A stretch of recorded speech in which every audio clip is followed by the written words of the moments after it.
Pasión para Vivir hablaremos sobre ciertas manifestaciones sobrenaturales. Bienvenidos. El Dios que sobrenaturalmente transformó a Pedro lo utilizó también para obras sobrenaturales, porque nuestro Dios es un Dios de lo sobrenatural. Sus obras sobrepasan la ingenuidad humana. Por la gracia de Dios, Pedro fue transformado, y en este pasaje de Hechos capítulo 9, versículos 32 al 43, Lucas nos revela cuán maravillosa llegó a ser la vida del apóstol Pedro. Sin duda que este apóstol fue usado por Dios para realizar obras que ningún ser humano puede realizar. Los milagros que Pedro realizó ocurrieron en una era de grandes milagros relatados en la Biblia. Estas manifestaciones no eran realizadas sin propósito. Dios hace todo con propósito. Estas obras portentosas servían para autenticar el mensaje del Evangelio y los mensajeros que lo compartían. Le invitamos a escuchar el mensaje titulado Manifestaciones Sobrenaturales. La base bíblica para nuestro estudio de hoy es el capítulo 9 del libro de Hechos de los Apóstoles. Observe, si tiene la posibilidad de hacerlo en su Biblia, los versículos 32 al 43. Allí Pedro estaba de visita. Estuvo también allí Eneas. Estuvo con los santos que habitaban en Lida, dice. Y Pedro le dijo a Eneas: Jesucristo te sana. Levántate y haz tu cama. Y enseguida se levantó. Y lo vieron los que habitaban en Lida, y se convirtieron al Señor. También en Jope había una discípula llamada Tabita. Dorcas. Dice que era una mujer de buenas obras. Aconteció que enfermó y murió. Y como Lida estaba cerca de Jope, los discípulos, oyendo que Pedro estaba allí, le enviaron 2 hombres a rogarle: no tardes en venir a nosotros. Pedro fue. Llegó a la sala, le rodearon las viudas, estaban llorando. Entonces Pedro sacó a todos, se puso de rodillas y oró, y volviéndose al cuerpo le dijo: Tabita, levántate. Y ella abrió los ojos, y al ver a Pedro se incorporó. Y él, dándole la mano, la levantó, y entonces, llamando a los santos, a las viudas, le presentó viva. Esto fue notorio en toda Jope, y muchos creyeron en el Señor. Y aconteció que se quedó muchos días en Jope, en casa de un cierto Simón Curtidor. Relato de manifestaciones sobrenaturales. Fue John Newton que escribió la letra en inglés del himno Sublime Gracia. Él sabía lo que era eso. Porque habiendo sido un pecador, una piltrafa humana, Dios lo llamó. Por eso dice: sublime gracia del Señor que a un infeliz salvó. Fui ciego, mas hoy veo yo, perdido, y Él me halló.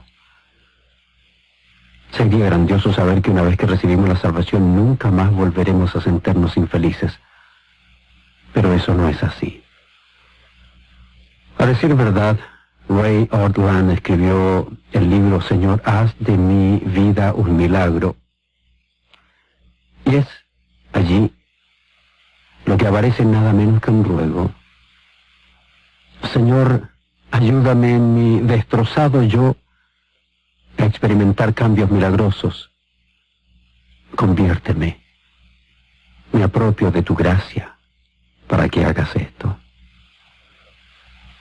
Pienso que en la Biblia no hay ninguna otra persona que conoció mejor esa medida de la gracia que el apóstol Pedro. Apenas al mencionar su nombre sentimos una especie de cosquilleo por dentro, pensando, pues bien, si el Señor pudo usar a un hombre como Pedro, tal vez hay alguna esperanza para mí. Pedro era todo un personaje. Primero pescador. Tenía el negocio en sociedad con su padre, era casado, tenía familia, llegó a ser un discípulo. Luego fue promovido a apóstol, fundó la iglesia en el primer siglo y según la tradición fue crucificado cabeza abajo como mártir. Pero en su peregrinaje que le llevó a ese gran final de su vida, Pedro tuvo un tiempo en que fue un pródigo. Y gustándonos como nos gusta juzgar y criticar, la mayoría recordamos a Pedro en ese estilo de desafortunadamente. Fue aquel quien en la noche del juicio de Jesús, cuando aquel tribunal fantoche se había reunido y realizaban aquel remedo de juicio de Jesús completamente ilegal, fue él, Pedro, quien estaba junto a una fogata y alguien dijo, él es uno de ellos. Pedro lo negó. Otro dijo, en verdad es uno de ellos. Pedro lo volvió a negar. Y otro dijo, yo sé que este es uno de ellos, habla como Galileo. Y Pedro soltó maldiciones y palabrotas, tal vez como para demostrar que no era seguidor de Jesús. Fue como si dijera, jamás en mi vida lo conocí. Dice el relato que el Señor lo miró y Pedro salió para llorar amargamente. Nunca se nos dice cuánto tiempo estuvo en esa condición, ni a dónde fue, ni lo que hizo.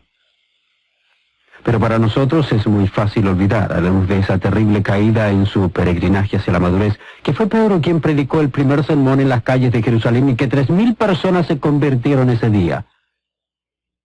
Fue Pedro el que, primero, pagó el precio de su fe al ser azotado junto con Juan. Fue uno de los primeros que conoció el latigazo en su espalda. Fue Pedro el que se levantó contra la duplicidad de Ananías y Zafira. Fue Pedro a quien acudió Pablo después de haber regresado de Arabia para refinar su teología. Fue Pedro el que llegó a ser el portavoz de la iglesia primitiva. Piénselo. Sublime gracia.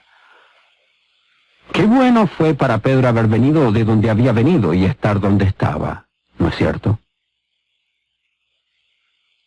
Déjeme decirle, su vida es un milagro. Debería darle a toda persona un nuevo aliento, una nueva y fresca esperanza. No importa cuánto ha caído usted, bueno, importa para Dios, pero si ya pidió perdón, ya no importa. No importa cuánto se ha descarriado. Usted no ha negado al Señor de una manera peor que la de Pedro. No es posible. Y en esa maravillosa expresión de misericordia y gracia el Señor le levantó. Le puso sobre una peña, le impulsó a avanzar de nuevo. Fue, por así decirlo, uno de los que obraron milagros en el primer siglo. De eso estudiaremos hoy en el capítulo 9 del libro de los Hechos. Llegamos de nuevo a la vida de Pedro. Hemos tenido un breve paréntesis observando la conversión de Saulo y sus primeros pasos como cristiano. Ahora regresamos a Pedro. Quiero mostrarle cómo todo encaja. Como usted notará en el capítulo 8, versículo 25, tenemos un ministerio en Samaria y Galilea y Judea. Lo que estamos haciendo en el capítulo 9 es retomar nuestro pensamiento. En el capítulo 8, versículo 25, leemos, y ellos, habiendo testificado y hablado la palabra de Dios, se volvieron a Jerusalén y en muchas poblaciones de los samaritanos anunciaron el Evangelio. Ahora el capítulo 9, versículo 32. Aconteció que Pedro, visitando a todos, vino también a los santos que habitaban en Lida. Así que continuamos con el tren de pensamiento que teníamos en el capítulo 8. El recorrido continúa en este punto del capítulo 9. En el paréntesis se nos presenta a Saulo de Tarso. Hoy vamos a leer sobre 2 milagros, uno que ocurrió en Lida y otro que ocurrió en Jope.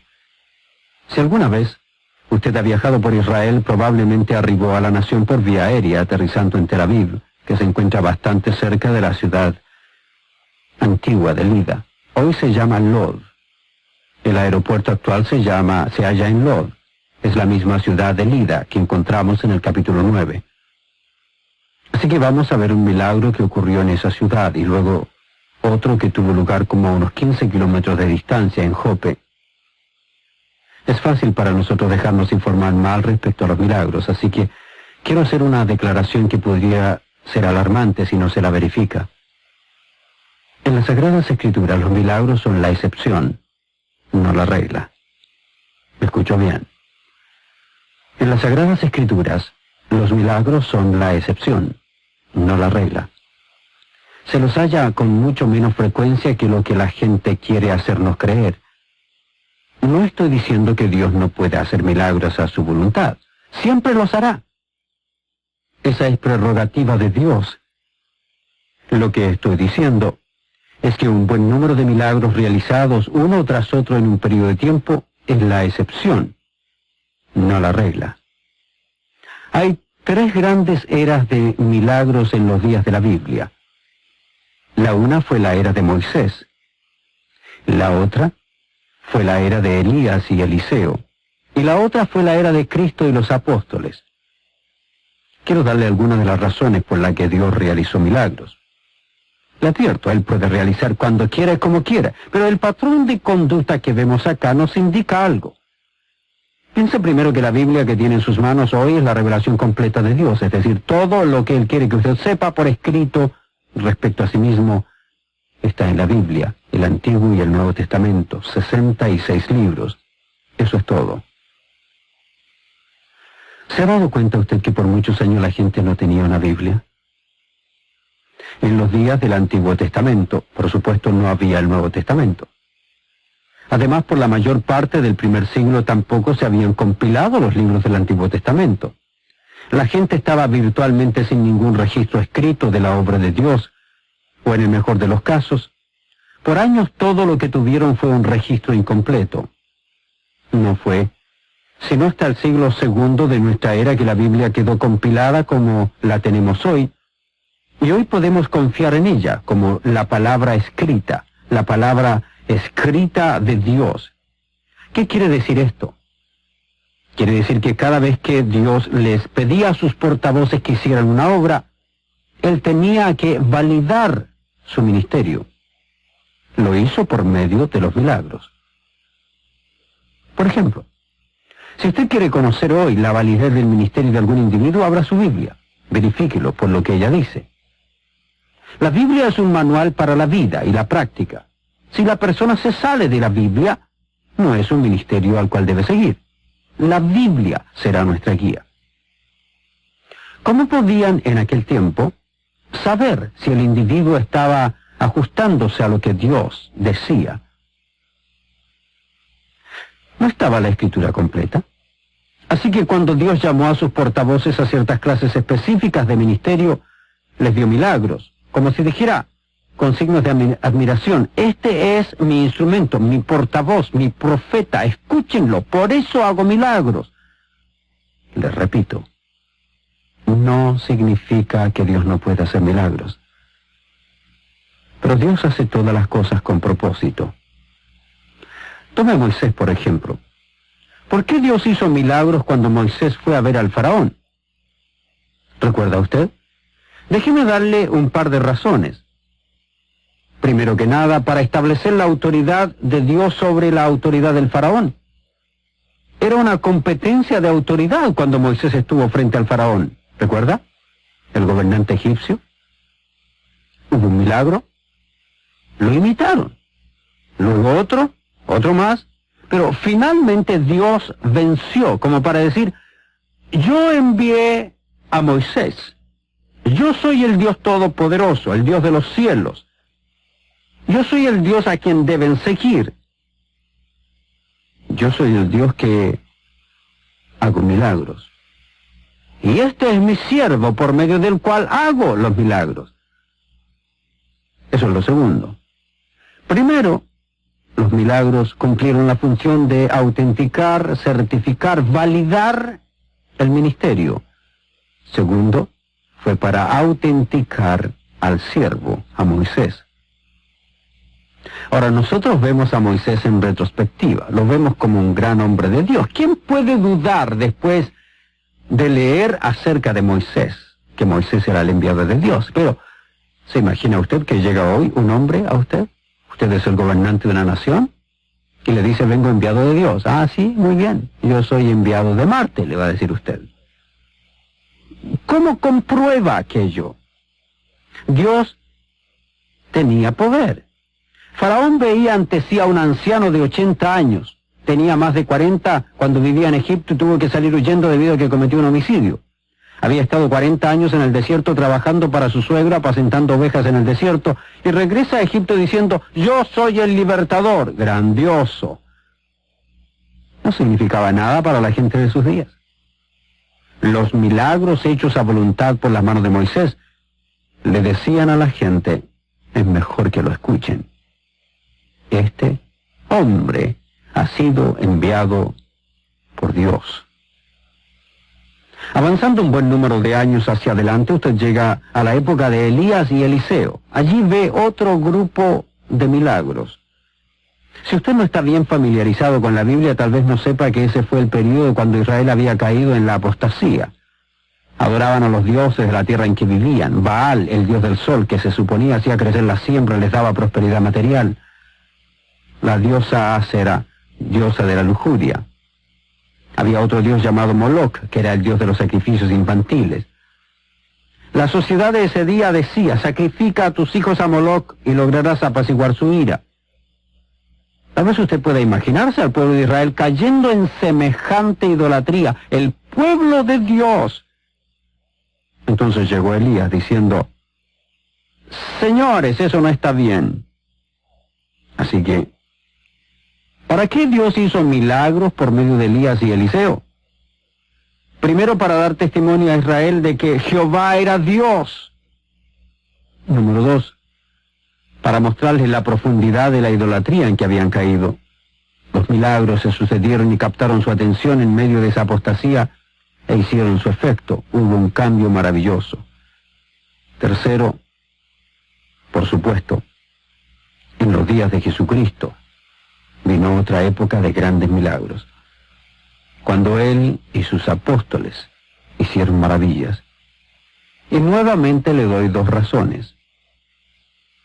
La primera, para cumplir las Escrituras. 2, para validar el mensaje del cristianismo. Los milagros se sucedieron y eran innegables. Eso es lo que Juan dice en el capítulo 20 de su Evangelio. Pero estas, hablando de las señales, se han escrito para que creáis que Jesús es el Cristo, el Hijo de Dios, y para que creyendo tengáis vida en su nombre.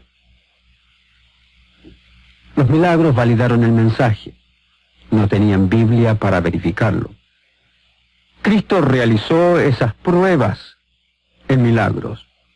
Ahora, al llegar al capítulo 9 de Hechos, no nos sorprende hallar a Pedro, cuya vida ya era de por sí un milagro, participando también de un período de milagros.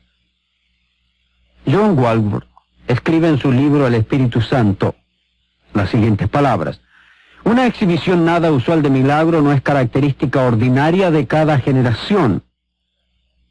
El predicador de hoy no necesita la evidencia externa de la capacidad para sanar o hablar en lenguas o hacer milagros para substanciar la validez del Evangelio. Más bien, la palabra escrita habla por sí misma y es respaldada por el poder convencedor del Espíritu Santo. De paso, si quiere leer un buen libro sobre milagros falsificados y puede leer inglés, busque un libro que se llama Milagros Falsificados, en inglés Counterfeit Miracles, escrito por el señor B.B. Warfield. No está en español el libro. Pero en este libro, Warfield estuvo por años en el departamento de teología del seminario Princeton, cuando aquel seminario era paladín de la doctrina bíblica. Las obras de Warfield se atesoran incluso hasta hoy. El libro es una declaración de las falsas manifestaciones de milagros que continuamente se hacen. Vemos muchas de estas falsas manifestaciones en nuestros días. No me entienda mal. Creo en los milagros. Dios sigue haciendo milagros. Dios hace milagros. Pero hay muchos que falsifican los milagros. Lo que tenemos en Hechos capítulo 9, que ocurrió en Lida y Jope, no es ninguna falsificación. Leemos en los versículos 33 al 35 lo que ocurrió. Así que quiero que se ponga por un momento a pensar seriamente. Quiero que se olvide de lo que ha visto en la televisión y en las películas, que se olvide de cuánta reunión haya asistido e incluso cuánto puede haber leído. Sencillamente vea lo que Dios está haciendo en esta experiencia única en Lida. Y halló allí a uno que se llamaba Eneas. Esta es la única ocasión que este hombre Eneas aparece en la Biblia. Nunca se lo menciona de nuevo ni se hace referencia alguna a él. Pedro halló a Eneas. Note que Eneas no asistió a ningún culto de sanidad divina. Pedro lo encontró. La idea es que Pedro estaba buscando a alguien que necesitara que le ministrara, así que halló allí a uno que se hallaba en ese lugar y que se llamaba Eneas, que hacía 8 años que estaba en cama, pues era paralítico. Es casi imposible para nosotros identificarnos con eso, a menos que usted esté en las mismas condiciones. ¿Alguna vez se ha quedado paralítico, aunque sea por algunos momentos? Si le ha ocurrido, entonces podría identificarse con el hombre mejor que yo. Gracias a Dios yo nunca he tenido un problema de parálisis. El 17 de julio de 1967, Johnny Erickson Tada quedó paralítica. Se hallaba en el mar, en una balsa nadando, se zambulló y se estrelló de cabeza contra una roca en aguas poco profundas. Ella pensaba que eran profundas. Así esta hermosa atleta, bien coordinada, quedó paralizada. No puede sentir nada desde el cuello para abajo, pero pinta cuadros sosteniendo el pincel con los dientes. Ha visitado América Latina, he tenido la oportunidad de compartir con ella. Ha regalado cientos, no sé si miles, de sillas de ruedas para niños enfermos en América Latina. Quedarse paralítico es oír palabras como las del doctor Shorrell, diciendo a Johnny: lo lamento, pero tu lesión es permanente. La cirugía de fusión no cambiará eso, nunca volverás a caminar. Y podemos quedarnos sentados en la silla sintiendo toda clase de dolor saliéndonos por los poros, pero no hay ninguna persona que me esté escuchando que no se sumerja en un periodo de desilusión y depresión, especialmente cuando eso le ocurre a un creyente. Pues aquí tenemos un hombre que por 8 años ha estado paralítico. Doloroso. Era lo mismo todos los días. Alguien tenía que vestirlo, alguien tenía que ponerlo en la silla o llevarlo a la cama, alguien tenía que moverlo, ayudarlo con sus necesidades higiénicas, alguien tenía que limpiarlo, ayudarlo a volver a la cama todos los días, cada día por 8 años. Era una situación imposible. Y le dijo Pedro: Eneas, Jesucristo te sana. 4 palabras, nada de histeria, nada de alaraca, nada de muchedumbre, si acaso la hubo no se la menciona. Lo que hubo fue una actitud digna, una serenidad que acompaña este milagro. 4 palabras: Eneas, Jesucristo te sana. Y entonces le dice: levántate y haz tu cama. Y enseguida se levantó. Déjeme decirle, me encantaría tener un poder como ese. A veces ni a mis hijos lo logro levantar de la cama para que hagan su cama. Pero ese poder obró para Jesús, también para Pedro. Y dice: y le vieron todos los que habitaban en Lida y en Sarón, los cuales se convirtieron al Señor. Ahora bien, si usted ha estado confinado a su cama por 8 años, de pronto aparece un extraño llamado Pedro y le llama por su nombre diciéndole: Jesucristo te sana, y usted se levanta, estoy más que seguro que va a saber todo el mundo lo que ha pasado. Lo que es interesante es que la gente no se convirtió a Pedro, se convirtieron al Señor, porque cuando hay sanidad divina, ningún hombre recibe la exaltación. Nunca olvidemos este principio: cuando Dios sana, solo Dios tiene que ser glorificado. Si existe un ministerio de sanidad y algún ser humano que quiere llevarse la gloria, se halla en lugar equivocado. Pedro dijo: Jesucristo te sana. El hombre sanó. Los testigos que vieron lo que Dios había hecho se convirtieron al Señor Jesucristo. Y eso es lo que hoy todavía puede hacer nuestro Señor Jesucristo, cuando Él decide hacer un milagro. Estas ocurren diariamente en nuestras vidas. No solamente que vemos enfermos sanar, sino que también vemos permanentemente cómo permites la vida de nuestros seres queridos. Y a nosotros mismos nos permite seguir viviendo en este mundo. Esto no depende de nuestra fortaleza o nuestra salud, sino por tu gracia y por tu misericordia. Te rogamos, Señor, que nos sigas protegiendo de todo peligro. Y te damos gracias por el milagro más grande. El milagro que tú nos has entregado de una forma que no podemos nosotros siquiera comprender. El milagro de la transformación de nuestras vidas y la salvación de nuestras almas. Tu palabra dice que estábamos perdidos en delitos y pecados, alejados de ti, pero tú, por tu amor, por tu misericordia, nos llamaste para ser tus hijos y nos transformaste y nos salvaste. Y hoy pertenecemos a tu familia. Recibe nuestra gratitud, la misma que te entregamos por medio de esta oración y nuestra alabanza en el nombre de Jesucristo, nuestro Señor. Amén.